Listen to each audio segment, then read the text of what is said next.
अस्सलाम वालेकुम दोस्तों। और आज की इस वीडियो में हम बात करने वाले हैं WBJE 2023 के बारे में। हम बात करेंगे रिगार्डिंग उसके highlights, application forms, admit card, eligibility और बाकी सारी चीज़ें हम इस वीडियो में हम डिस्कस करेंगे। सबसे पहले हम जानने की कोशिश करेंगे कि WBJE है क्या। तो WBJE 2023 exam date has been announced.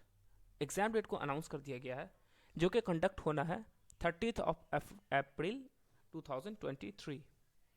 WBJE stand for West Bengal joint entrance examination, जो कि आपको पता होगा। It is the state level entrance exam conducted by WBJE board. The examination is conducted for providing admission to UG courses in the field of engineering and technology, architecture and pharmacy. तो ये जिन चीज़ के लिए जो है हमारा examination conduct कराया जाता है, उसमें इंजीनियरिंग, टेक्नोलॉजी, आर्किटेक्चर और फार्मेसी शामिल है। चलिए नेक्स्ट स्लाइड की तरफ हम बढ़ेंगे। इसका हाइलाइट्स के बारे में देखते हैं कि एग्ज़ाम का नेम क्या है। WBJE 2023 पूरा नाम West Bengal joint entrance examination. कौन कंडक्ट कराता है? West Bengal joint entrance examination board. State level exam है, नेशनल लेवल नहीं है, स्टेट लेवल है। यानी कि WBJE जो बंगाल जो स्टेट है वो कंडक्ट कराती है। एप्लीकेशन मोड जो है वो आपको ऑनलाइन मिलेगा। उसके बाद जो है एग्ज़ाम जो होगा वो आपको ऑफलाइन होगा, यानी कि पेन पेपर पे होगा, OMR शीट पे होगा, OMR पेस्ट। एक साल में एक ही बार होता है और कैटेगरी जो है इस एग्ज़ाम की एंट्रेंस इंजीनियरिंग एंट्रेंस एग्ज़ाम है। आइए कुछ इंपॉर्टेंट डेट के बारे में जान लेते हैं कि WBJE का इंपॉर्टेंट डेट्स कौन कौन सा है। अभी कुछ दिन के बाद यानी कि दिसंबर में 15-20 तक जो है इसका फॉर्म आ जाएगा। ठीक है, ऐसा चांसेस है। लास्ट दिन जो आप पेमेंट कर सकते हैं वो रहेगा 15 से 20 जनवरी तक। उसके अलावा जो आप कंफर्मेशन पेज डाउनलोड कर सकते हैं वो है जनवरी के लास्ट 23 में। ठीक है, उसके अलावा जो है कि आप उसमें करेक्शन कर सकते हैं, वो भी जनवरी 23 तक रहेगा। एडमिट कार्ड जो आपको अप्रैल में होगा release, second week of April, यानी कि आप समझ सकते हैं कि 14 से 20 तक, है ना। उसके अलावा जो है हमारा एग्ज़ाम डेट जो है फोर्थ वीक ऑफ अप्रैल, हमने कहा ना 30th ऑफ अप्रैल। फिर उसके बाद जो है धीरे धीरे फिर आपका आंसर की रिलीज़ होगा मई में, फिर अपना काउंसलिंग वाउंसलिंग होते होते लास्ट ऑफ मई हो जाएगा। थोड़ा बहुत डेट आगे बढ़ जाता है, मई से जून स्टार्टिंग, कभी कभी थोड़ा ज़्यादा ही लेट हो जाता है। तो ये प्लस माइनस 10-15 दिन 20 दिन जो है वो हो जाता है सब में। ठीक है, अब एप्लीकेशन फॉर्म के बारे में बात कर लेते हैं। The application form will be available in online mode on their website. तो एप्लीकेशन फॉर्म आपको कहाँ मिलेगा? इनके ऑफिशियल वेबसाइट पर। WBJE 2023 application form will release from third week of December 2022। हमने भी बात करी इस चीज़ के बारे में कि ये कब रिलीज होगा, थर्ड वीक ऑफ दिसंबर 2022 में। Candidate need to check eligibility criteria before filling the application form. Only eligible candidate will be applied to find out the WBJE 2023 application form. Sorry, fill out. तो अगर आप eligible हैं, अभी हम eligibility criteria के बारे में बात करेंगे। अगर आप एलिजिबल हैं तो ही आप इसका फॉर्म फिलअप कर सकते हैं, वरना अगर आप एलिजिबल नहीं होंगे और आप फॉर्म फिलअप कर देंगे तो आप काउंसलिंग में आपका नाम आने के बाद भी आपका एडमिशन नहीं हो पाएगा। उसके बाद जो है candidate need to fill in all required details very carefully in the application form. सारा जो आपका डिटेल्स है, जैसे कि आपका नेम हो गया, फादर्स नेम हो गया, डेट ऑफ बर्थ हो गया, सारी चीज़ें हमें ठीक से भरना होता है। कुछ थोड़ी बहुत गलती जो होती है वो उसमें चेंज की जा सकती है, लेकिन मेजरली बहुत सारी गलती, जैसे आपने अपने नेम में ही गलती कर दी, फादर्स नेम में ही गलती कर दी, तो ये गलती जो है वो आप करेक्शन फॉर्म में भी नहीं सुधार सकते हैं। करेक्शन फैसिलिटी प्रोवाइड की जाएगी, जो कि आप अगर कुछ गलती हो गई है तो वो आप उसको करेक्शन कर सकते हैं।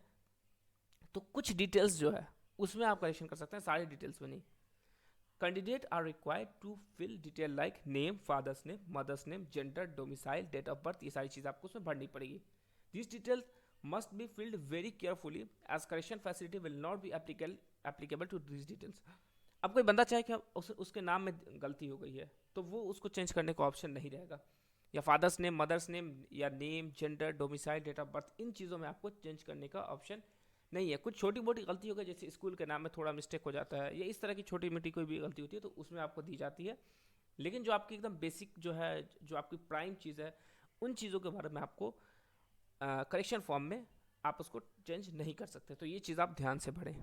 Candidate have to fill out the application form before last date of application last date of application form submission will be 3rd week of January. तो 3rd वीक ऑफ जनवरी तक जो है आपको इसका टाइम मिलेगा, आप उस दरमियान जो आप भर सकते हैं। मतलब 1 महीना तक का आसपास टाइम रहेगा, 3rd वीक ऑफ दिसंबर से 3rd वीक ऑफ जनवरी तक।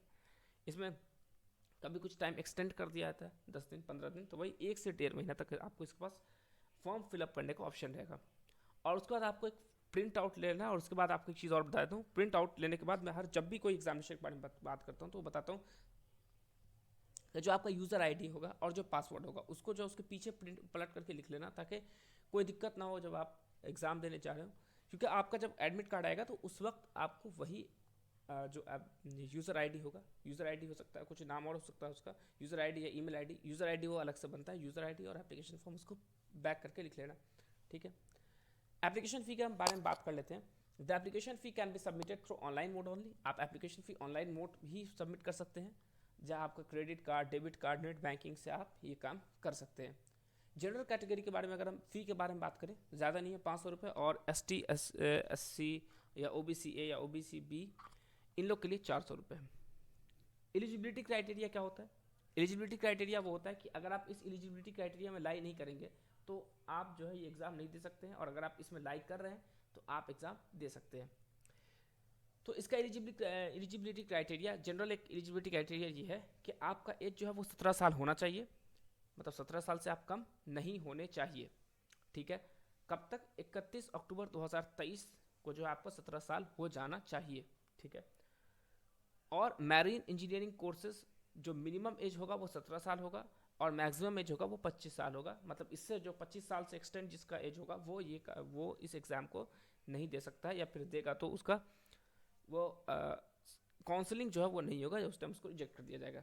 रेजिडेंशियल स्टेटस के बारे में बात करें, जो रिजर्व कैटेगरी के स्टूडेंट है जो कि इसमें एडमिशन लेना चाह रहे हैं, उनको जो है वेस्ट बंगाल का रेजिडेंट होना ज़रूरी है। बाकी जो है बाहर के लिए 15% जो है वो मिलता है कि बाकी पूरे ऑल ओवर इंडिया से 15% स्टूडेंट पढ़ सकते हैं, 85% जो है वहाँ के लोकल के लिए रिजर्व होता है। एजुकेशन क्वालिफिकेशन इंजीनियरिंग के बारे में बात करें तो candidate must have pass from 10+2 level. 10+2 level होना चाहिए किसी भी रिकॉग्नाइज सेंट्रल बोर्ड गवर्नमेंट हो, सेंट्रल गवर्नमेंट हो सकता है या स्टेट गवर्नमेंट बोर्ड हो सकता है, जैसे कि वेस्ट बंगाल बोर्ड हो गया, CBSE हो गया, ICSE हो गया। इसके अलावा और भी बहुत सारे बोर्ड है, जैसे कि UP board, Bihar board, MP board, Rajasthan board, कोई सा ही बोर्ड अगर आपको होगा तो आप इन बोर्ड से होंगे तो आपका रिकॉग्नाइज्ड बोर्ड होगा, ठीक है। उसके बाद जो candidate must have a subject like physics chemistry, ये कंपलसरी सब्जेक्ट होना चाहिए 12th में, and anyone from chemistry, biotechnology, biology, computer science and computer application securing 45% marks, इनके पास जो है 45% मार्क्स होना चाहिए, और 40% मार्क्स उनको होना चाहिए जो SC ST के लिए है, मतलब नॉर्मल जनरल के लिए 45%, एग्रीगेट फिजिक्स केमिस्ट्री मैथ्स का, ठीक है। और जो होगा आपका जो SC ST के लिए है उनके लिए 40%। In qualifying subjects candidate have also qualified English at 10+2 with a minimum of 30% marks. तो आप इंग्लिश में भी क्वालिफाइड होने चाहिए 30% मार्क्स, यानी कि इंग्लिश आपका ऐसा सब्जेक्ट होना चाहिए उसमें आप पास होने चाहिए। उसके बाद हम फार्मेसी के बारे में बात करते हैं, क्योंकि हमने पहले ही बात करी थी कि ये जो एग्ज़ाम है इसमें आप इंजीनियरिंग, फार्मेसी, ये सब दोनों के लिए है। तो फार्मेसी के बारे में बात करें कि कैंडिडेट जो है ये यहाँ पे 12th क्लास होना चाहिए एक रिकॉग्नाइज यूनिवर्सिटी से, और 12th लेवल जो है फिजिक्स केमिस्ट्री और जो मैंडेटरी आपको सब्जेक्ट होना चाहिए। इसके अलावा आपका mathematics, biology, computer science and computer application qualifying marks जो यहाँ पे आपका होगा 45%, और 40% उसी तरह से वो आपका होगा रिजर्व कैटेगरी के लिए। और यहाँ पर भी आपको English as a compulsory subject होना चाहिए, और इसमें आपके मार्क्स होने चाहिए वो 30% होने चाहिए। अब देखो इसके अलावा जो है और भी काफ़ी सारी चीज़ें हम इस वीडियो में डिस्कस कर सकते हैं, लेकिन हम उसके लिए नेक्स्ट वीडियो में जाएंगे। एग्जाम का क्या पैटर्न होगा, कितने नंबर का एग्जाम होता है, कितना लगभग कट ऑफ जाता है, कितना कट ऑफ लेंगे तो कौन से कॉलेज में एडमिशन होगा, काउंसलिंग कैसे होती है, ये सारी चीज़ें हम बात करेंगे, लेकिन उसके लिए हम अगले वीडियो में बात करेंगे। अभी तक हम इस वीडियो में इतने ही बात करेंगे।